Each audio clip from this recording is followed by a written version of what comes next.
Bismillahirrahmanirrahim. Assalamualaikum warahmatullahi wabarakatuh. Seperti biasa, untuk tema hari ini saya akan memakan 5 mangkok Indomie. Tentunya tidak dengan challenge karena memang saya ingin menikmatinya ya. Untuk Indominya Indomie goreng dengan cabai yang saya gunakan di sini karena memang cabainya udah di renos. Insya Allah untuk satu mangkoknya hanya 20 20 20 20 20. Jadi totalnya 100 cabai. Meskipun harga cabai mahal, tapi untuk konten insya Allah saya akan membelinya juga ya.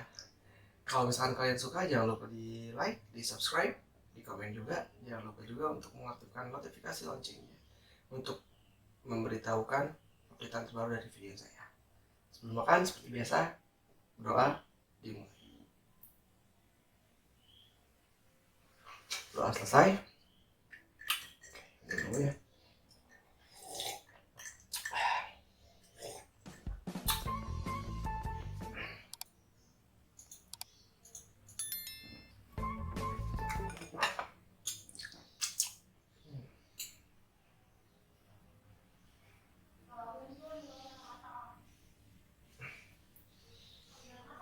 Makan guys.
Sampai jumpa.